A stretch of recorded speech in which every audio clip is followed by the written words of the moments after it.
The message came through at 03:47, waking Dr. Rebecca Thorn in her habitat pod. She'd been dreaming of Earth, of Seattle rain, of her apartment with actual windows that opened to actual air, of coffee that didn't taste like recycled water filtered through mineral deposits. Day 89 of the Mars analog mission in the Utah desert, and Rebecca was getting tired of simulation. 3 more months. She could do 3 more months. Then the computer chimed. Incoming transmission, Priority Alpha. Rebecca sat up. Priority Alpha meant emergency, meant something had gone catastrophically wrong. She pulled on her jumpsuit and stumbled to the communication station in the Habitat's central module. The video feed was already playing. Had started automatically. That wasn't protocol.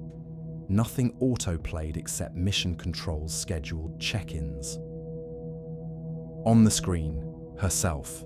Not a reflection, not a recording from earlier. A different version of herself, older by maybe 10 years, face weathered, lips cracked and bleeding, eyes sunken deep in their sockets, wearing a pressure suit, sitting in what looked like an actual Mars rover. And behind her, through the rover's window, unmistakably visible, Olympus Mons, the largest volcano in the solar system, on Mars, actual Mars. The older Rebecca spoke directly to camera. This is Commander Rebecca Thorn of the Ares 7 mission, transmitting from Mars. If you're receiving this, it means you're me. Day 89. The habitat, the simulation. She paused. Her cracked lips struggled to form words. The simulation is not a simulation. Repeat. The habitat you're in is not on Earth. You've been on Mars for 89 days. They lied. Rebecca's hands went numb on the console. This was a test. Had to be. Mission control testing their psychological resilience. How they'd respond to a sophisticated hoax. The older Rebecca continued. When you walk outside that airlock, you're not in Utah. You're 140 million miles from home.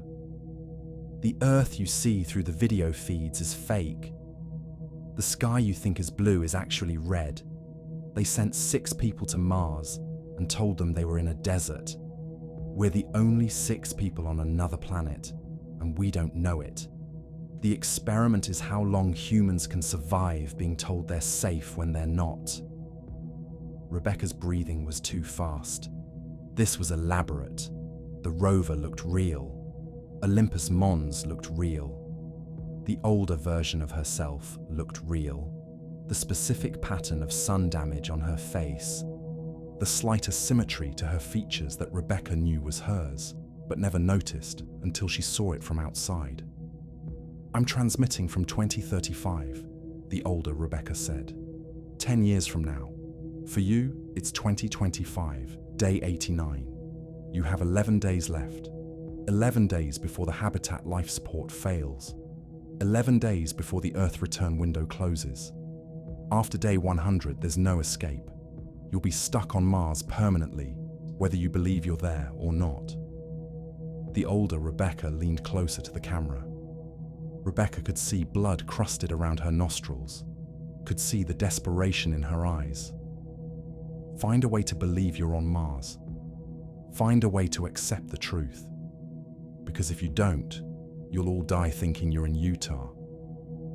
And I've watched that happen. I've watched 6 versions of our crew die because they couldn't accept reality. I'm trying to break the loop. I'm trying to warn myself before it's too late. Please, trust the evidence. Question everything Mission Control tells you. Get to the supply cache. Call Earth directly. You have 11 days. Make them count. The transmission cut to static. Rebecca sat in the dark habitat, listening to her own breathing, feeling her heart hammer against her ribs, and tried to make sense of what she'd just seen. It was a test. Had to be. NASA's Mars analog missions were designed to study psychological effects of isolation, confinement, delayed communication with Earth.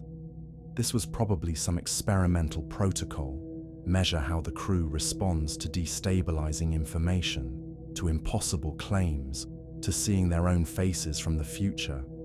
But that older Rebecca had looked so real, so weathered, so desperate. Rebecca checked the transmission origin. The data showed Mars orbit, 140 million miles, 7-minute light speed delay to Earth. That was consistent with Mars, but the simulation was in Utah.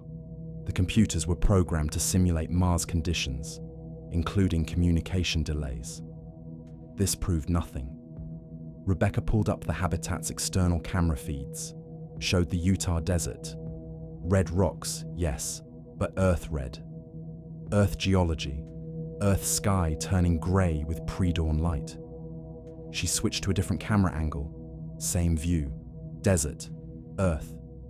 But as she watched, the feed glitched, just for a second, just long enough to show a different landscape, redder, starker, more alien. Then back to Utah. Rebecca's hands shook. She cycled through all the external cameras. All showed Utah, but each one glitched, just briefly, showing something else. Something that looked remarkably like Rebecca? A voice behind her. She spun. Marcus stood in the corridor, bleary-eyed, pulling on his jumpsuit.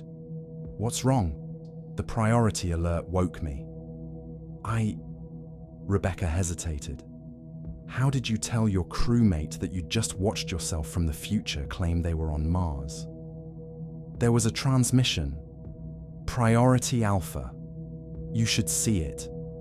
She played it for him, watched his face shift from confusion to disbelief to something that looked uncomfortably like fear. When it finished, Marcus was quiet for a long moment. Then, that's a hell of a simulation. You think it's fake? Of course it's fake. We're in Utah. We drove here.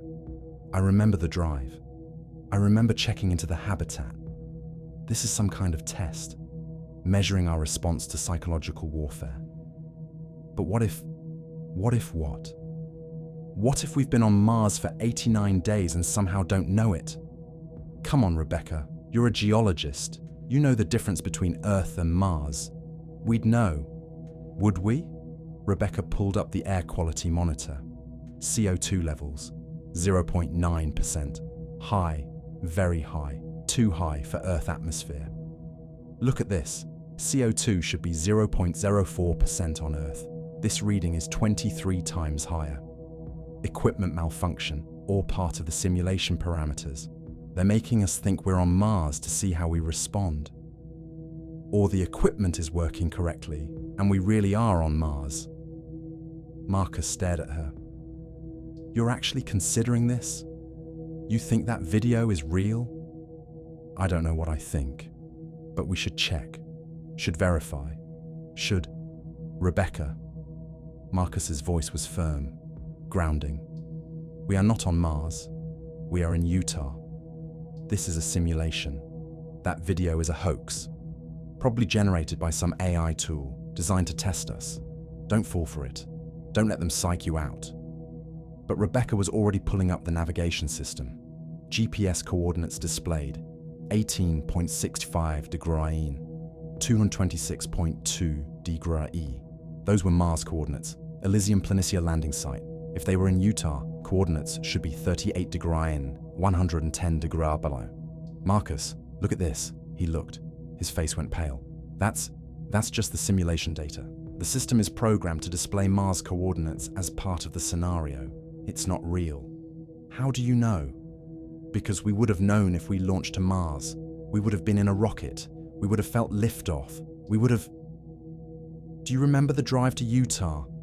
Marcus stopped. What? The drive. From the training facility to the habitat site. Do you remember it? Of course I remember it. We drove. In the van. All 6 of us. What did you see on the drive? Desert, mountains, road. Be specific. What mountains? What landmarks? What did we talk about in the van? Marcus's mouth opened, closed. I remember we drove. I remember arriving. You remember the fact of driving, but not the actual drive. That doesn't mean anything. Memory is fuzzy. We were tired. It was a long day. Or, Rebecca said quietly, we were sedated during launch, implanted with false memories of driving to Utah, woke up believing we were in a simulation when we're actually on Mars. The words hung in the air. Rebecca heard how insane they sounded, but she also heard how possible they sounded. Marcus backed away from the console. No, this is exactly what they want. They want us to question reality, to doubt our own memories, to turn on each other. Well, I'm not playing along. I know where I am. I'm in Utah, in a habitat, in a simulation. And that video was a test that I'm going to pass by, not falling for it. He walked away, back to his pod, leaving Rebecca alone with the transmission log, the GPS coordinates, the CO2 readings, and the growing certainty that something was very, very wrong. By 07h, all 6 crew members were awake and gathered in the common area. Rebecca had called an emergency meeting. She played the transmission for everyone. The reactions split immediately. Yuki, biologist. This is fascinating from a psychological warfare perspective. Someone, probably mission control, has created a very sophisticated hoax to test our cognitive resilience. Carlos, physician. I agree with Yuki. The medical implications are interesting. How does isolation make us susceptible to believing impossible things? But this is clearly a test. Jen, psychologist. Actually, I'm not so sure. There are elements of this that seem off. The level of detail, the specific warnings. If this were a test, I'd expect more ambiguity, more room for interpretation. This is very direct, very specific. Ahmed, pilot. You think the transmission might be real? Jen, I think we should consider all possibilities, including the possibility that we're not where we think we are. Marcus, engineer. That's insane. We all remember getting here. We all know we're in Utah. Rebecca spoke up. Do we? Marcus, I asked you to describe the drive here. You couldn't. Not with any specificity. Can anyone describe the actual journey? Not the fact that we drove, but the actual experience. Silence. The crew looked at each other. Rebecca saw recognition dawning on some faces, fear on others. Carlos broke the silence. Memory consolidation is imperfect, especially when we're focused on mission preparation. The fact that we can't recall specific details doesn't mean... Check the air quality monitor, Rebecca interrupted. CO2 levels are 0.9%. That's impossible on Earth. Yuki pulled up the data on her tablet, frowned. That is high. But equipment malfunction is more likely than us somehow being on Mars without knowing it. Check the GPS. Yuki checked. Her frown deepened. It's displaying Mars coordinates, Elysium Planitia. But again, that's consistent with simulation parameters. The system is designed to mimic Mars conditions. The external cameras glitch, Rebecca said. I've watched them for the past 3 hours. Every few minutes they flicker, just for a split second. And when they flicker, the landscape looks different, redder, more alien. I need to see that, Ahmed said. He was the pilot, trained to trust instruments over intuition. If the instrument said Mars, he'd believe it. They gathered around the monitor, watched the external feeds. For 15 minutes, nothing. Just Utah desert in morning light. Then, a flicker. So brief, Rebecca almost missed it. But Ahmed saw it, and in that flicker, red soil, thin atmosphere, a landscape that looked nothing like Earth. Did you see that? Ahmed's voice was quiet. Equipment glitch, Carlos insisted. It's a simulation. They're testing us. We need to stay rational. I'm being rational, Ahmed said. I'm looking at the data, and the data is contradictory. Some data says Earth, some says Mars, and when data is contradictory, you investigate. So what do you suggest? Marcus demanded. We open the airlock without suits and see if we can breathe. If we're wrong and we're on Mars, we're dead in 30 seconds. No one's suggesting that, Rebecca said. But we should investigate, systematically, check every system, look for inconsistencies. Either we're on Earth and being shown fake data, or we're on Mars and being shown fake data. Either way, some of this is fake. We need to figure out what's real. Or, Jen said slowly, both are real, simultaneously. Everyone turned to look at her. Quantum superposition, Jen continued. Some interpretations suggest observation collapses possibility into reality. What if, until we verify where we are, we're in both places simultaneously?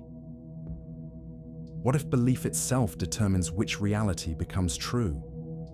That's philosophy, not physics, Yuki said. It's psychology, Jen countered. And we're in a psychological experiment. Maybe the experiment is this. Can 6 people trapped in isolation maintain competing realities? Can belief override evidence?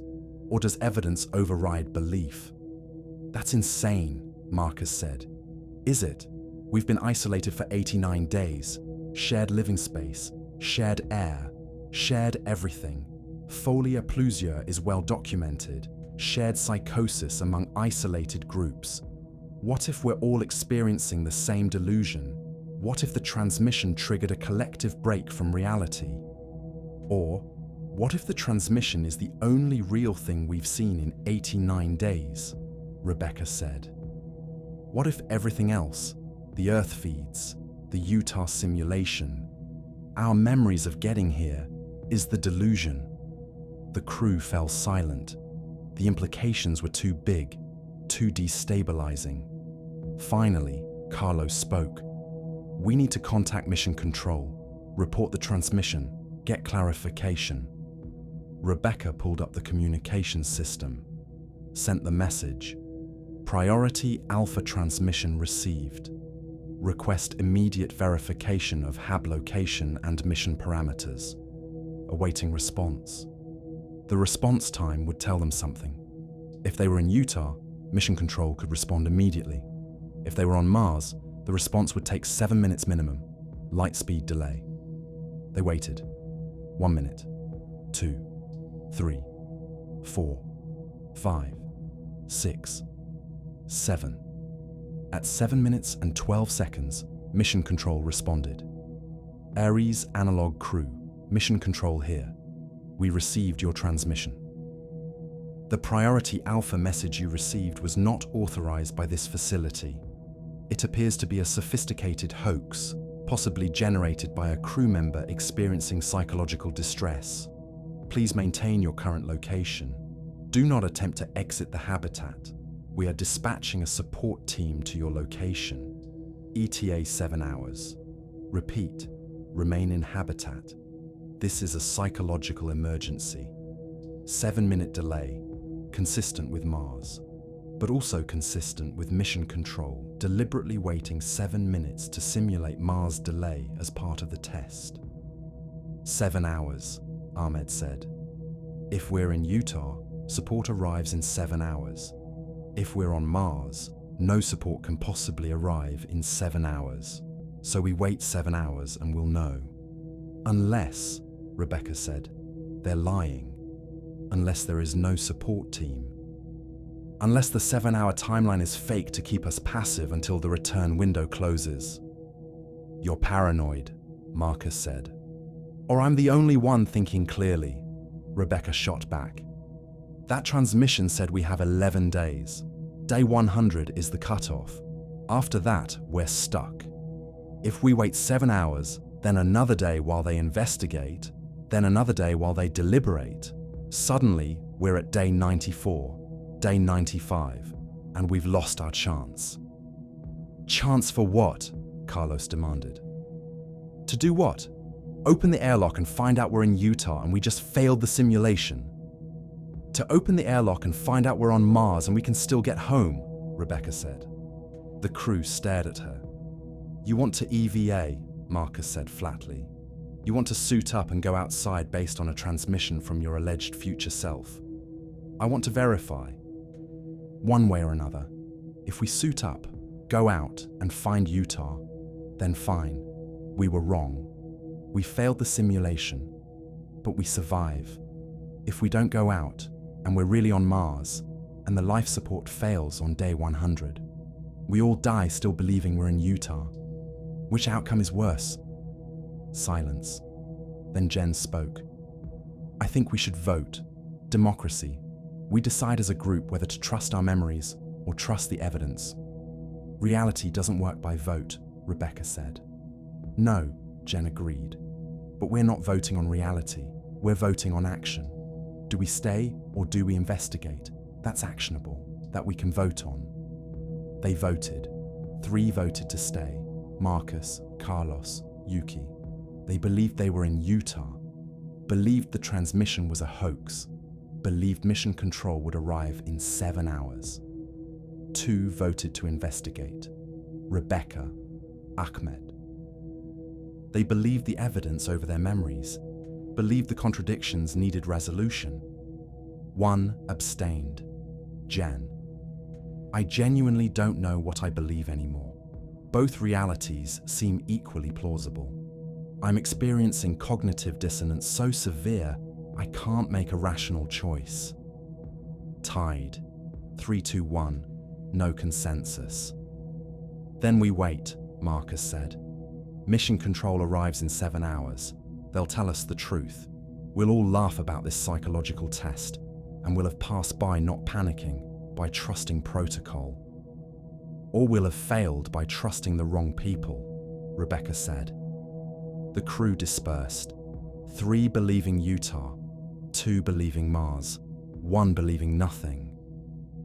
And 7 hours felt like an eternity when you didn't know which planet you were waiting on. Rebecca couldn't wait. Couldn't sit passive while the clock ticked toward day 100. She searched the habitat, systematically, looking for evidence, looking for anything that would definitively prove where they were. In her commander's quarters, which she rarely used, preferring to sleep in her pod like everyone else, she found a sealed envelope in the desk drawer, red wax seal, stamped with, "Open only if crew discovers truth." Rebecca's hands shook as she broke the seal. Inside, documents, official NASA documents, marked classified.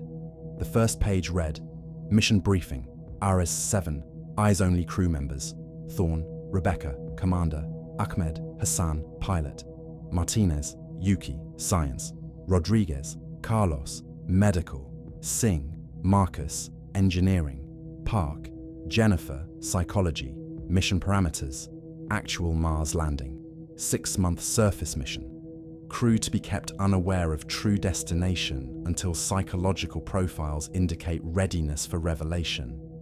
Justification: previous Mars missions suffered from pre-landing anxiety and post-landing depression due to reality gap, the psychological impact of truly leaving Earth. Ares 7 crew has been selected for unique psychological resilience, ability to accept contradictory realities without breaking. By implanting false memories of Utah simulation and allowing crew to gradually discover truth, we minimize psychological trauma of Earth departure while maximizing mission success probability. Procedure: 1. Crew sedated during launch. 2. False memories of Utah deployment implanted via pharmaceutical protocol. 3. Habitat systems programmed to simulate simulation, meta-simulation. 4. Crew wakes on Mars believing they're in Utah. 5. Truth revealed gradually through planted anomalies. 6. By day 100, Earth return window closes, crew psychologically adapted, no longer able, willing to return. Expected outcome: 6 colonists permanently stationed on Mars, psychologically stable, mission successful. Risk assessment: 15% probability of premature discovery. If crew discovers truth before day 100, emergency extraction available via return pod, seats 3. If majority accepts truth, proceed with emergency protocol. If majority rejects truth, allow natural progression to day 100. Rebecca read the document 3 times, felt her reality fracturing. This proved they were on Mars. This was official. This was part of the test, part of the simulation, a planted document designed to make them believe they were on Mars when they were in Utah, a psychological warfare document. How did you know what was real when everything could be fake? When even official documents could be fabrications? When your own memories could be implanted? Rebecca took the documents to the common area. The crew was there, waiting for mission control, waiting for 7 hours to pass, waiting for truth. She put the documents on the table. I found these in my quarters, read them. They read in silence. Rebecca watched their faces, watched belief systems crumble or harden depending on temperament. Marcus finished first. This proves nothing. This could be planted, part of the simulation, designed to make us think we're on Mars. Or it's real, Ahmed said. And we've been on Mars for 89 days, and we have 11 days left before we're stuck here permanently. No, Yuki said slowly. She was rereading specific sections. Look at this. Pharmaceutical protocol. Implanted memories.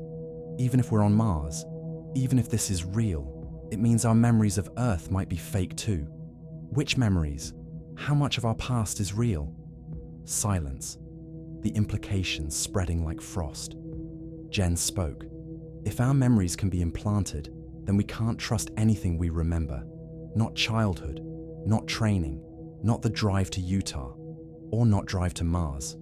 We can't trust our own minds. Then what do we trust? Carlos demanded. If we can't trust our memories, can't trust mission control, can't trust documents, what's left? Physical evidence, Rebecca said. We trust what we can verify right now, what we can test, what we can measure. The air quality monitor says Mars, Ahmed said. Equipment malfunction, Marcus countered. The GPS says Mars. Simulation data. The camera feeds glitch and show Mars. Visual artifacts.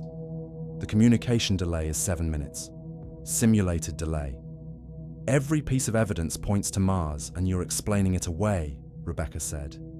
At what point do you accept that maybe the evidence is right and your memories are wrong? At what point do you accept that maybe you're experiencing a psychotic break and dragging us with you? Marcus shot back. The argument escalated, voices raised, accusations flying, the crew fracturing along belief lines. Then Carlos shouted, "Stop! Everyone stop!" He was pale, shaking. I just checked the medical records, our records, from pre-mission physicals. He pulled up his tablet, showed them. Look at the dates. Pre-mission physicals are dated 6 months before mission start. That's standard. But look at our physicals. Rebecca looked. The dates showed March 2025, 6 months ago. So, Marcus said, so that's consistent with a Mars mission. Launch in March, arrive in April. It's now late June, day 89 on Mars. But if we're in a Utah simulation that started in March, why would our physicals be dated 6 months before March? They should be dated last year, August 2024. Unless, Yuki said quietly, we launched in March, and we've been on Mars for 89 days, and the medical records are telling us the truth. Or the dates are faked as part of the simulation, Marcus insisted. But his voice was weaker now, less certain. I need to see outside, Ahmed said. I need visual confirmation. Not camera feeds, not monitors. I need to look with my own eyes. The airlock has a viewport, Rebecca said. We can look without opening it. They moved to the airlock. The viewport was small, 12 inches diameter, but clear. It showed the exterior, showed Utah desert, red rocks, Earth atmosphere, Earth sky.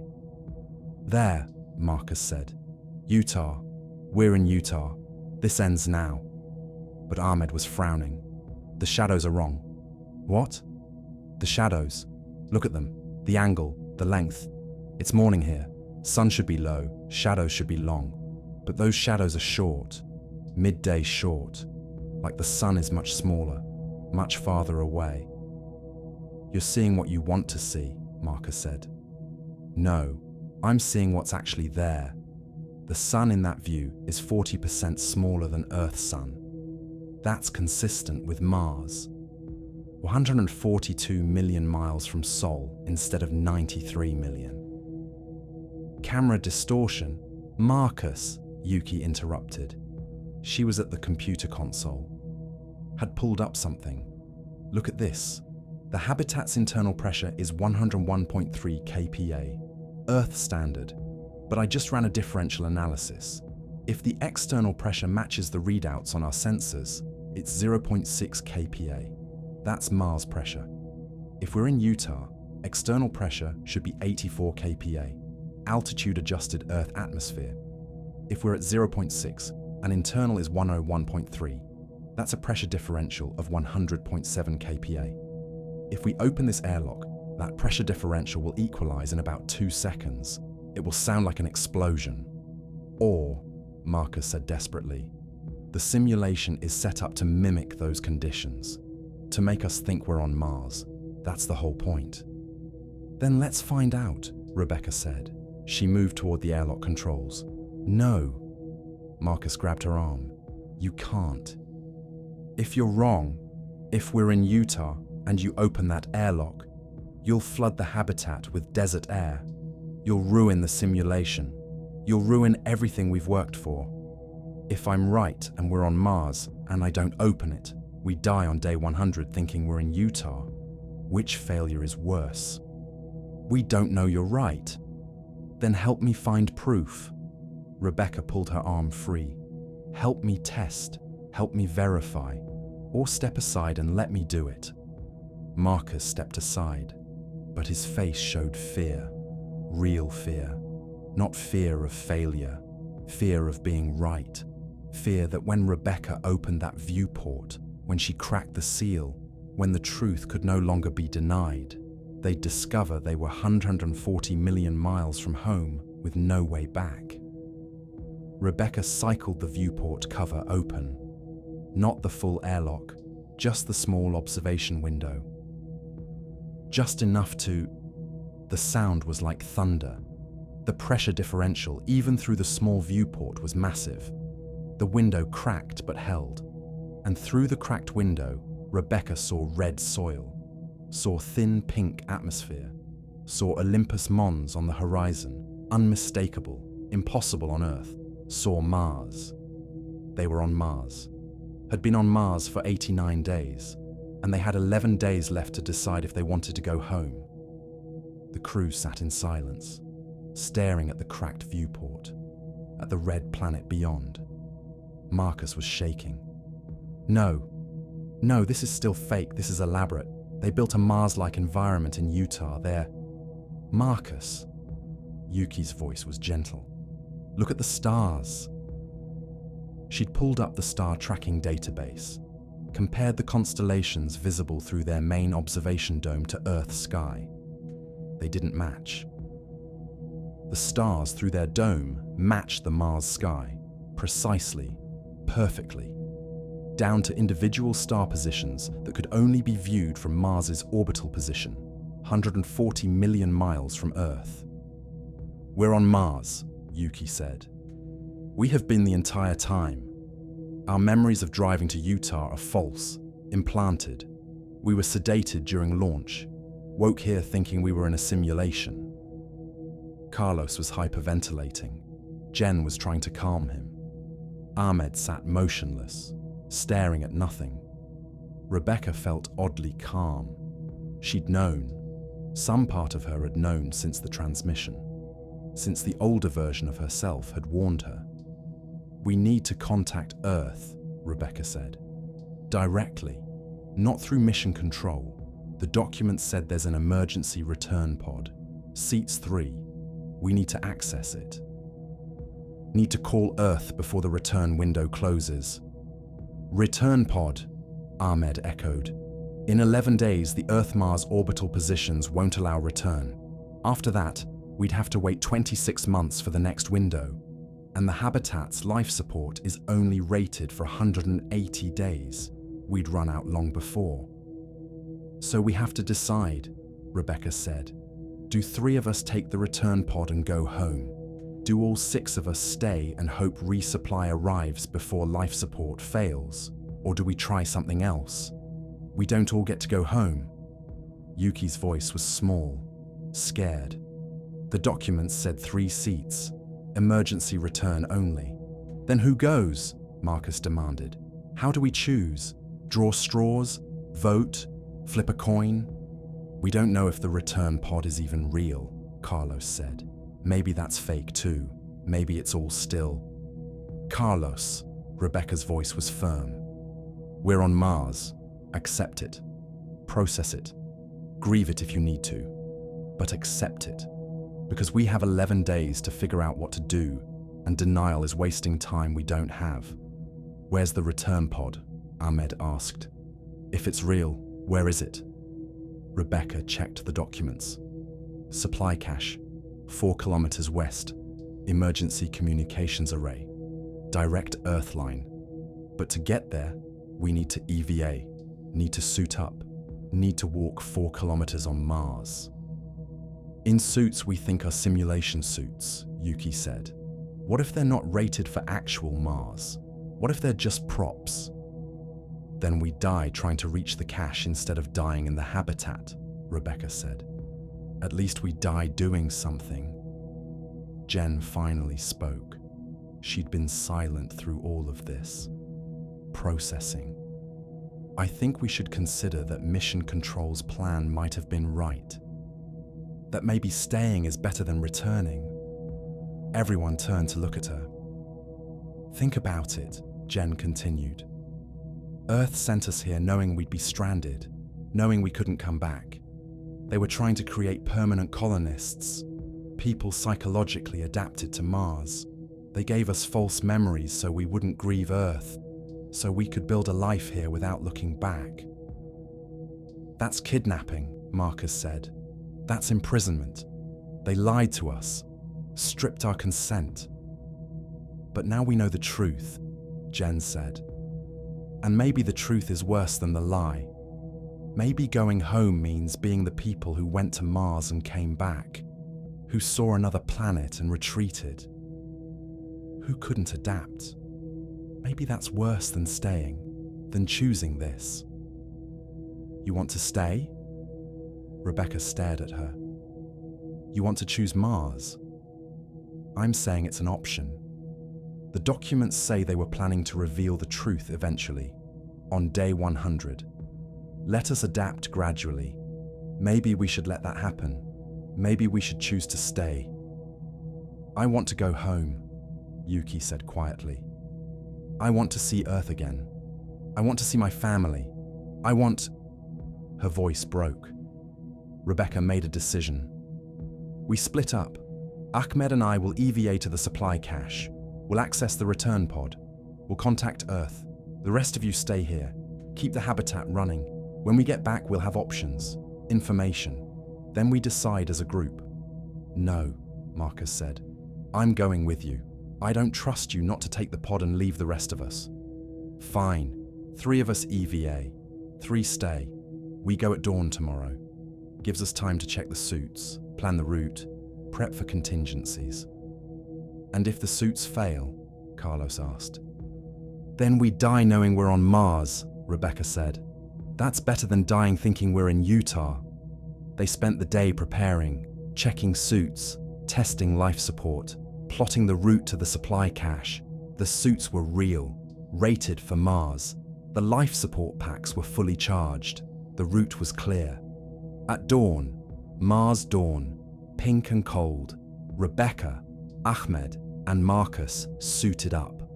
The crew gathered at the airlock. Last chance to back out. If we don't come back in 24 hours, Rebecca said to those staying behind, seal the habitat, conserve life support, wait for resupply. And if resupply doesn't come, Yuki asked, then you have 90 days to decide how you want to spend your last days on Mars. The three stepped into the airlock. The inner door sealed. Rebecca reached for the outer door controls. Last chance, Marcus said. We can still turn back, can still believe we're in Utah, can still. We're on Mars, Rebecca said. It's time to stop pretending. She opened the outer door. The Martian landscape stretched before them. Endless red soil, pink sky, Olympus Mons dominating the horizon. Beautiful, alien, real. Rebecca took the first step onto Mars, felt the crunch of regolith beneath her boot, felt the truth settle into her bones. They were on Mars, had been on Mars, would die on Mars unless they reached the supply cache. They walked 4 kilometers, took 3 hours. The suits worked, life support held. Mars was real beneath their feet. The supply cache was exactly where the documents said it would be, half buried in regolith. Rebecca brushed away the dust.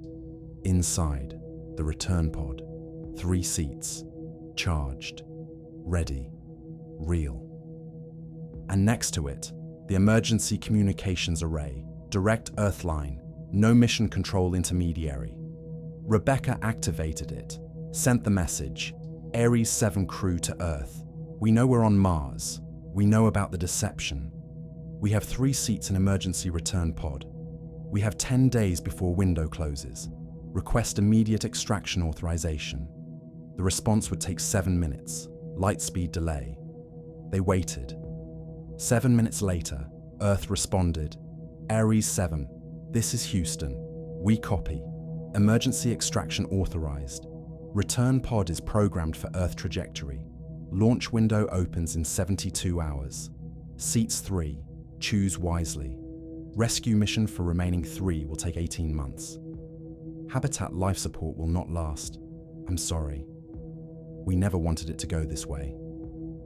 Rebecca, Ahmed, and Marcus looked at each other through their helmet visors.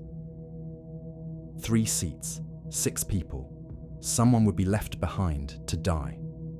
They returned to the habitat, delivered the news. 3 seats, Rebecca said. We have 72 hours to decide who goes home and who stays on Mars to die. The crew sat in numb silence. Then Rebecca accessed the supply cache terminal one more time, found a second file, marked, Private, R. Thorn only. She opened it. Her older self appeared. Same weathered face, same cracked lips, but different message. Rebecca, if you're seeing this, you've found the pod. You're trying to decide who lives and who dies. So I'll tell you what really happens. What I've watched happen 6 times now. The older Rebecca's face was hollow, haunted. The 3 who stay don't just die. They become the experiment. Earth watches them deteriorate, records every choice, every moment. Uses their deaths to improve the next mission. And the 3 who leave, they return to Earth as heroes, as survivors, but they carry the guilt forever of leaving 3 people to die on Mars. She leaned closer. And here's the worst part. In 10 years, you'll be sent back to warn yourself, to try to break the loop. But you never do, because the choice is impossible. 3 live, 3 die. There's no right answer. There's only guilt. The older Rebecca's voice dropped to a whisper. This is the 7th time I've recorded this message. The 7th version of myself I've tried to warn. And every time, the same 3 people take the pod. The same 3 stay behind. The same outcome. Like it's scripted. like free will is an illusion. She paused. When she spoke again, her voice was almost inaudible. I don't know if you can change it. I don't know if anyone can, but I'm trying. One more time. Please, choose differently, break the pattern, find a fourth option I've never seen. The transmission ended. Rebecca looked at her crew, at the 5 other people whose lives now depended on an impossible choice. Who lives? Who dies? How do you choose? And was it even a choice if the future had already happened?